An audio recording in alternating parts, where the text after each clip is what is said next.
Cette émission a été réalisée par la télévision communautaire des Basques et du Haut-Pays.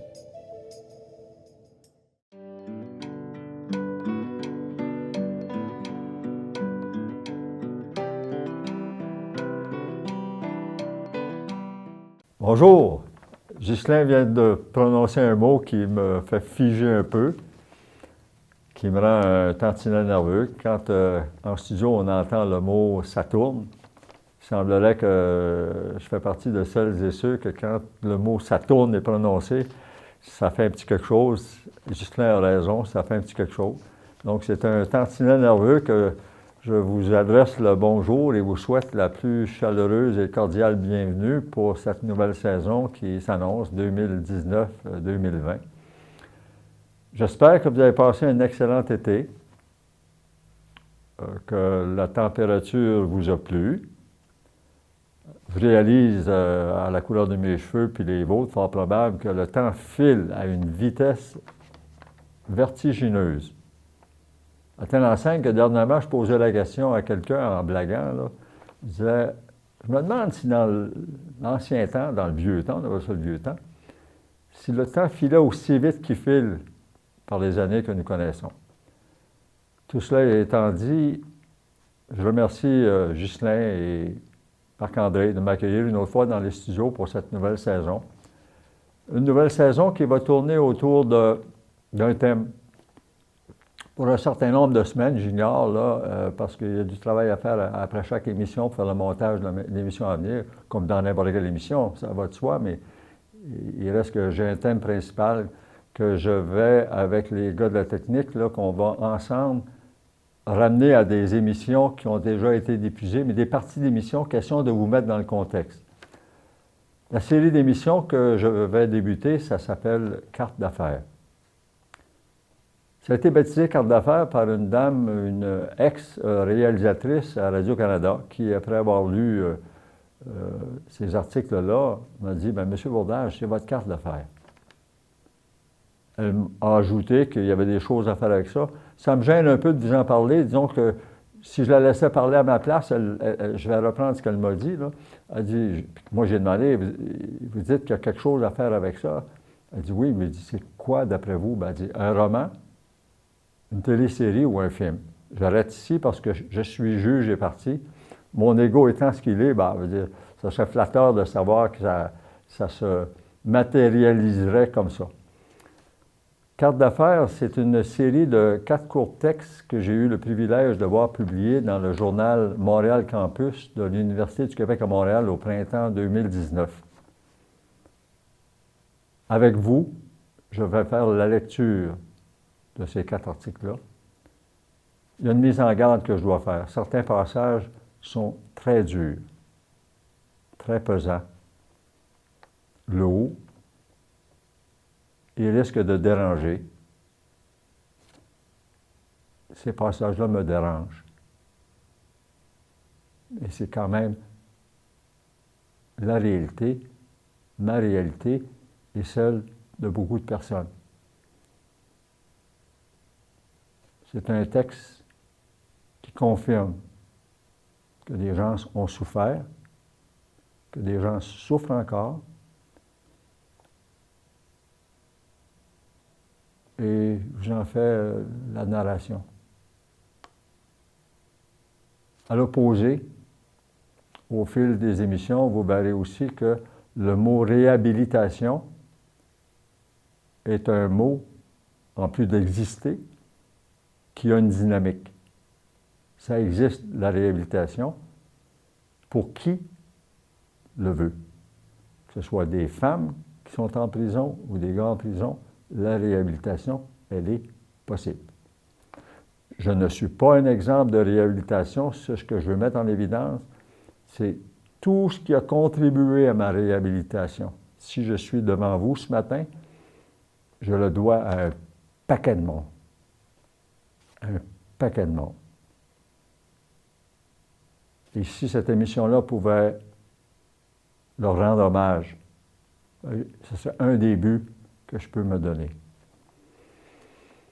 En guise d'ouverture de la première saison, nous allons retourner à l'émission numéro 8, qui a été tournée le 17 octobre 2018.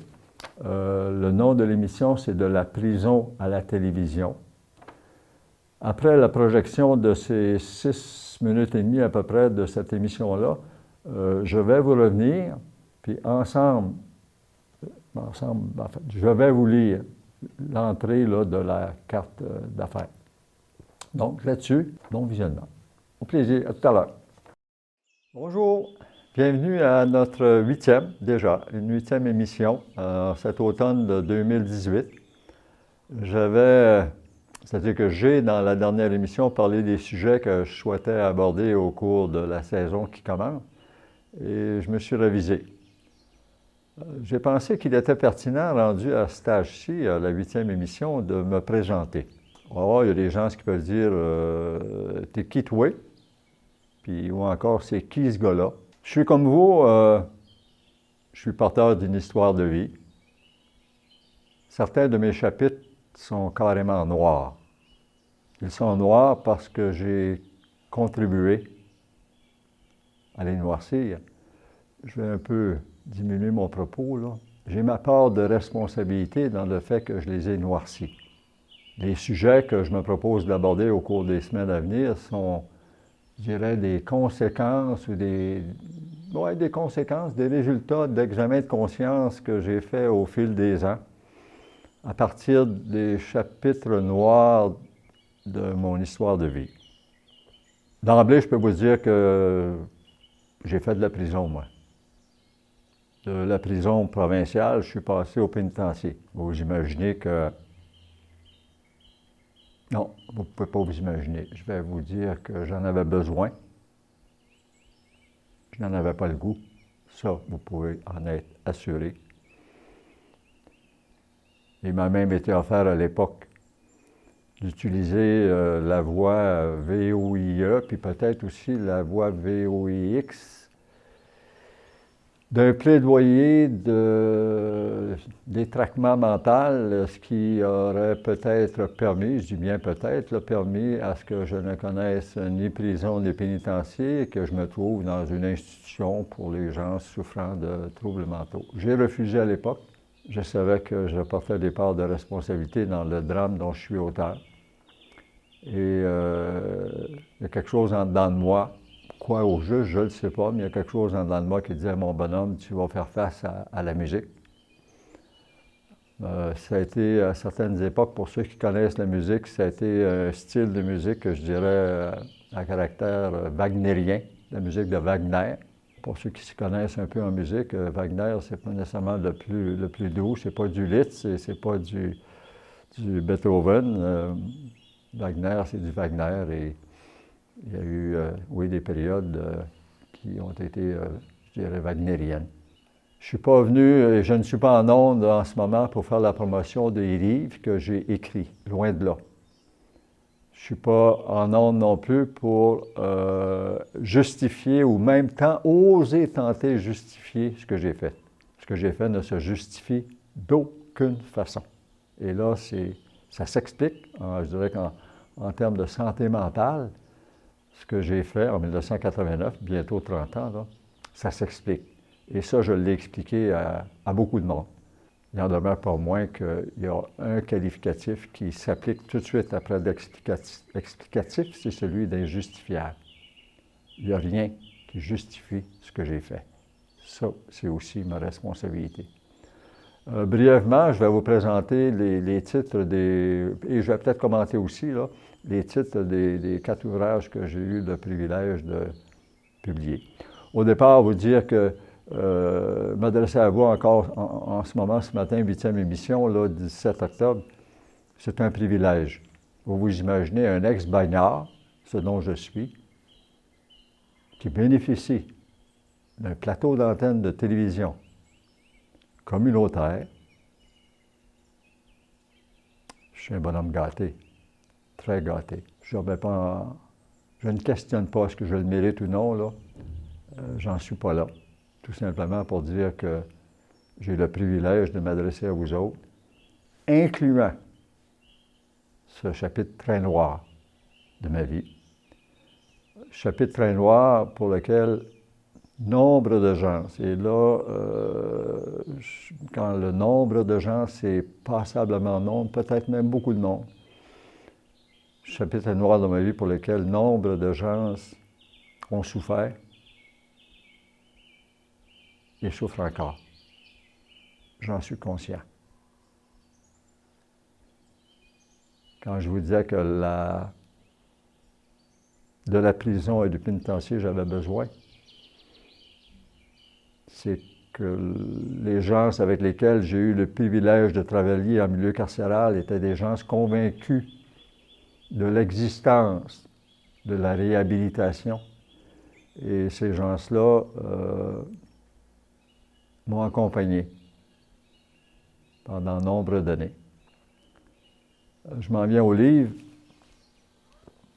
Le premier qui a été publié, ça s'appelle « Et là, faites pas le saut, là, regardez, je vous parle d'un chapitre noir, on tombe dans le noir. » Ça va dessus, là? « J'ai mal à ma liberté, j'ai tué, sur le chemin du pardon. » C'est un volume qui a été publié une première fois en 2001, qui a connu un succès à telle enseigne qu'il y a eu une réédition en 2007. Contrairement à ce que j'écrivais en 2001, je n'ai plus mal à ma liberté. 2018.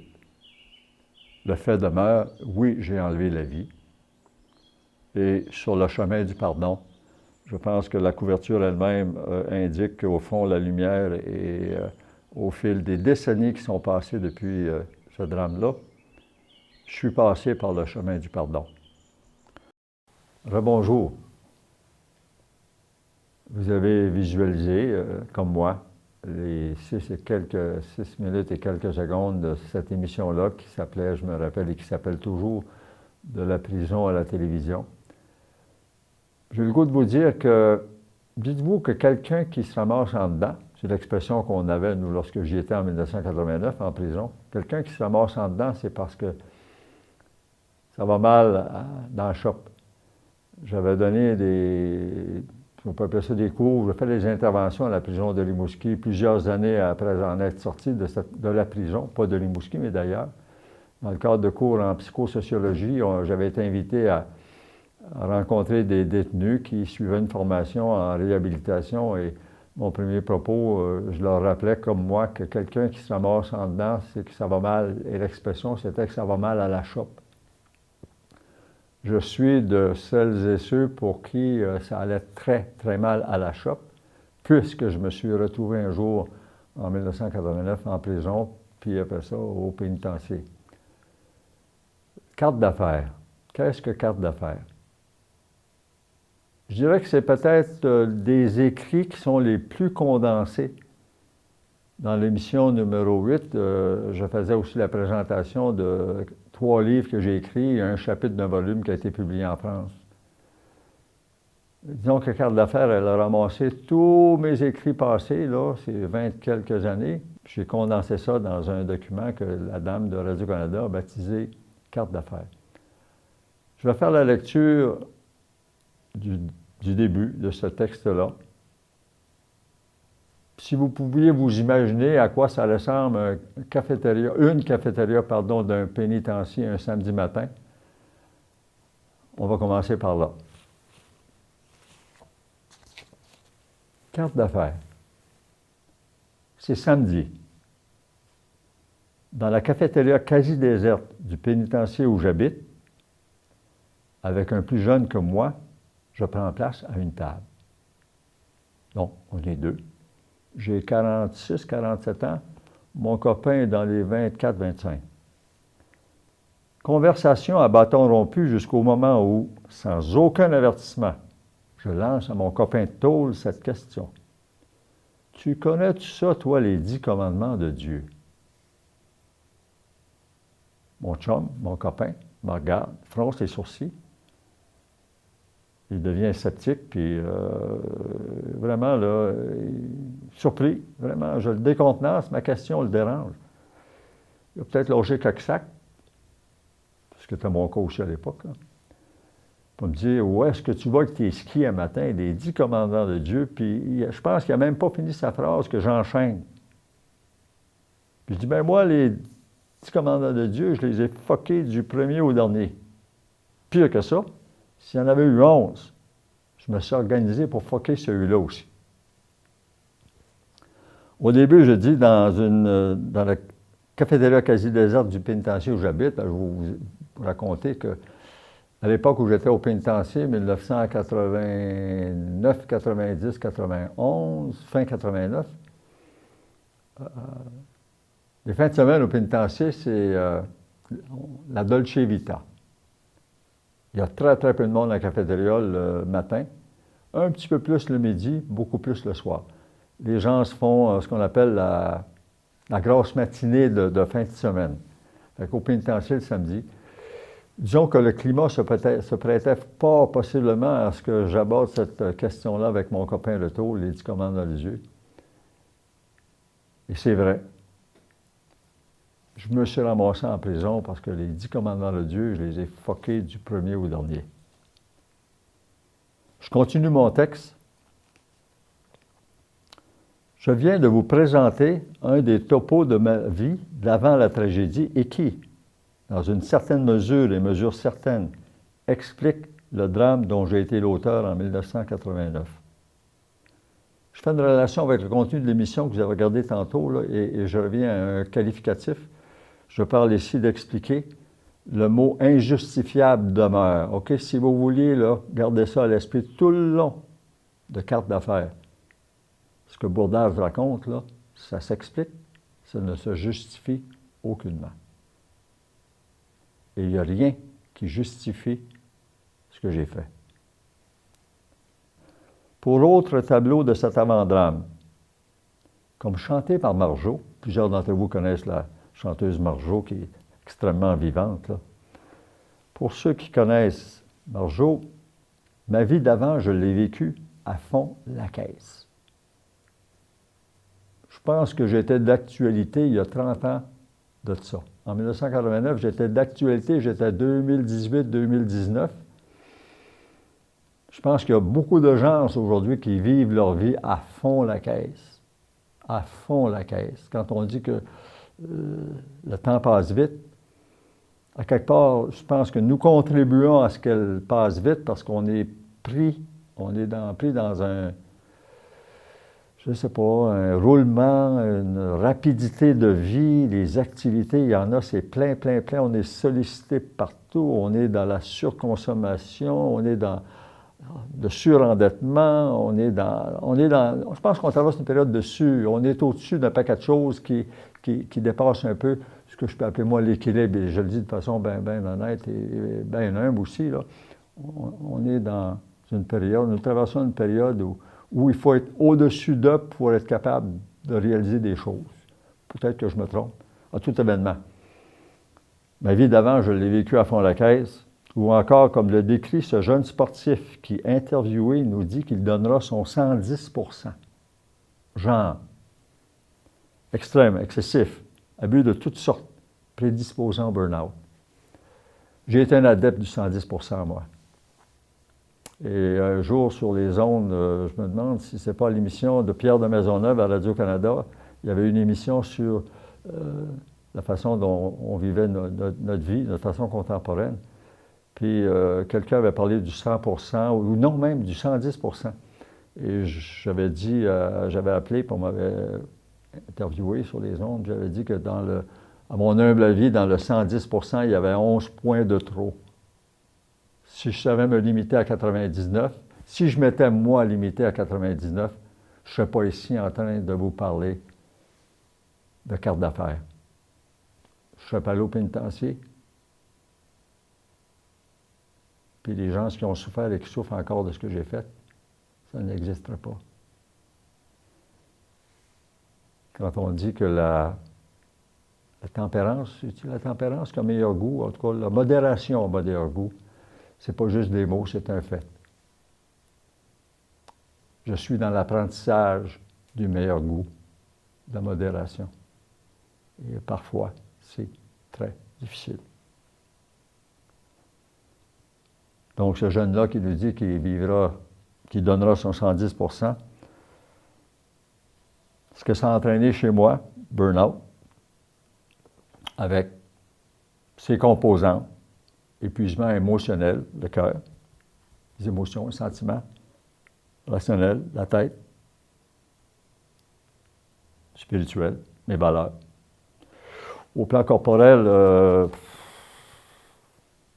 disons que j'étais habillé de 100 livres de plus qu'aujourd'hui. Vous avez une idée, là? J'étais dans le 228 livres lorsque je suis arrivé en dedans. Donc, très mal en point, émotionnellement, rationnellement, spirituellement et corporellement. Puis, pour celles et ceux qui ne sont pas familiers avec les 10 commandements de Dieu, ben, ils sont l'équivalent de règles profondes et grandes moralités, je dirais, de base. Pour ceux qui ne croient pas en Dieu, on peut peut-être remplacer, je dis bien peut-être, on peut remplacer le mot Dieu par le mot amour. Puis je pense que dans ce que je vais lire, là, le mot amour, il trouve son application, peut-être d'autres passages un peu moins, mais à tout événement. Je prends le risque de remplacer le mot Dieu par le mot amour. Et dans les 10 commandements de Dieu, qui est une vieille affaire qui apparaît dans la Bible, dans les références que j'ai vues, moi, parce que je ne m'y connais pas, là, Exode, puis Deutéronome. Le premier commandement qui a été dit à l'époque, c'est un seul Dieu, tu adoreras et aimeras parfaitement. J'ai adoré l'argent, j'ai adoré la vie facile, j'ai adoré un paquet de choses. En dehors de ça, Dieu, là. Son saint nom, tu respecteras, fuyant blasphème et faux serment. J'étais un sacreur, je m'en vante pas, là. Je fais ça, mais je m'en vante pas. J'étais un bon sacreur. Le jour du Seigneur gardera en servant Dieu dévotement. Bon, apparemment que c'est le 7e jour où on est censé se reposer. Père et mère honorera tes supérieurs pareillement. L'autorité, moi, j'ai fait semblant à demander de respecter. Tu ne tueras pas. J'ai fait. Tu ne commettras pas d'adultère. J'ai fait. Tu ne voleras pas. J'ai fait. Je n'allais pas que je volais le gouvernement, mais je voulais l'impôt. Je volais l'impôt. Non, je ne volais pas l'impôt, je volais les contribuables. Parce que lorsqu'on vole le gouvernement, ce n'est pas l'institution qu'on vole, c'est ceux qui sont les bailleurs du gouvernement, donc vous, les payeurs de taxes, les payeurs d'impôts. Tu ne prendras pas de témoignage mensonger contre ton prochain. J'ai foqué les 10 commandements de Dieu. Qu'on ne votera pas la maison ou la femme de ton prochain, ton chum. J'ai foqué ça aussi. Puis tu ne convoiteras rien à ce qui est à ton prochain.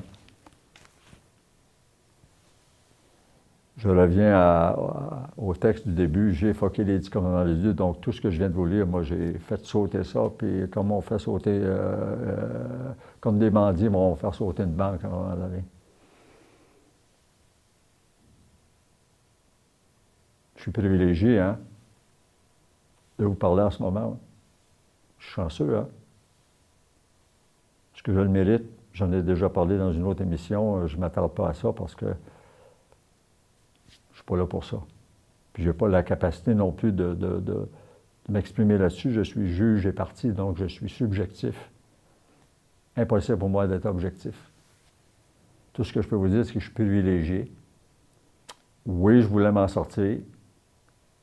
Oui, j'ai pris les moyens pour m'en sortir. Oui, j'ai demandé énormément d'aide pour m'en sortir. Vous verrez dans les émissions à venir les premiers gestes que j'ai posés alors que j'étais en prison à Orsainville en 1989, alors que je marchais un soir dans le corridor, puis j'ai fait le bilan, j'ai vraiment formulé quelque chose qu'on va regarder ensemble plus tard, là. Vous allez voir que la présence d'un paquet de monde dans ma vie m'a été essentielle. Je pense à des psychologues, travailleurs sociaux, criminologues, aumôniers de prison et de pénitencier, professeurs de cégep, parce que j'étais au cégep quand j'étais au pénitencier. Je peux vous parler de co-détenus, à un moment donné, qui m'ont brassé, puis pas à peu près, des gars là, qui étaient en dedans pour des 10 ans, là, puis qui avaient développé en dedans une moralité qui gênerait bien du monde à cravate dans la société. Oui, ils étaient là pour quelque chose de très mal qu'ils avaient fait, mais ces gens-là avaient pris conscience. Ils avaient d'abord fait des examens de conscience, ils avaient fait des prises de conscience, puis ils avaient décidé de changer des choses dans leur vie. Et là où ils étaient rendus, ces gens-là m'ont fait prendre conscience. J'ai un peu quelque chose de la merde dans laquelle j'étais. Puis ils m'ont laissé voir qu'il y avait moyen de s'en sortir si je décidais de m'en sortir. En prison, il y a 3 sortes de clientèle. Tout au moins, il y en avait 3 sortes à l'époque où j'étais, 89-91. Il y avait ceux qui ne savaient pas, qui ignoraient s'ils voulaient s'en sortir. Ceux qui ne voulaient pas s'en sortir, du moins ponctuellement, là, au moment où ils étaient là, à l'époque où moi j'étais, ils avaient décidé de faire de la criminalité leur vie. Puis il y avait ceux qui voulaient s'en sortir. J'ai été sensibilisé, moi. Il y a des gens qui m'ont laissé voir que c'était important que je prenne la décision de vouloir m'en sortir en confirmant que c'était possible. Je vais conclure avec ça. Un jour, je donnais un cours au Cégep de Rimouski, sorti de prison bien longtemps après. Là. On m'avait invité à intervenir dans un cours pour des futurs agents carcéraux, des futurs gardiens, des futurs, dans le langage de prison, on appelle ça, à l'époque, ça s'appelait des screws. Ben, je donnais un cours à des futurs screws. Puis le professeur m'avait averti, Gaston, il dit, c'est le groupe le plus dur que j'ai eu à date d'étudiants qui se dirigent pour devenir des gardiens de prison. Et tu vas voir, il s'est coupé, il y a une partie du groupe qui croit à la réhabilitation, puis d'autres qui ne veulent rien savoir. C'est des tenants de bâton.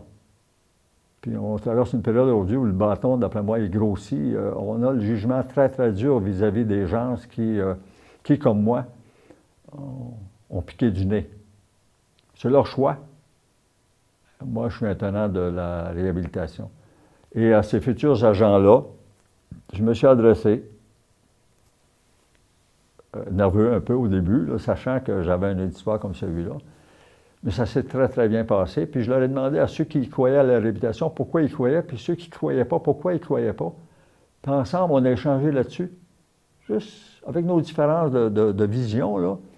Puis ça a vraiment donné quelque chose de très, très, très intéressant. Je suis sorti de là comme toutes les interventions que j'ai eu le privilège de faire en milieu étudiant, que ce soit au niveau cégep ou au niveau universitaire, les conférences ou des exposés que j'ai donnés, là. Je suis toujours sorti de là, mais enrichi d'une façon extraordinaire.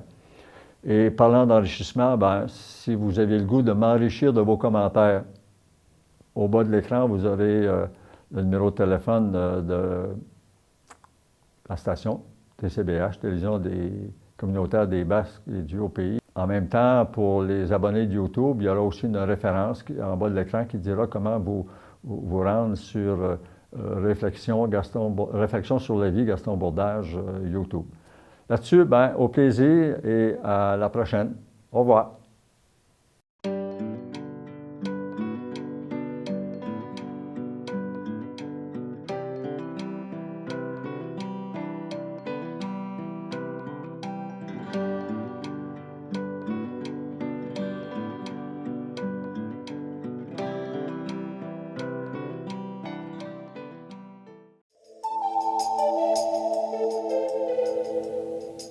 Cette émission a été réalisée par la Télévision communautaire des Basques et du Haut-Pays.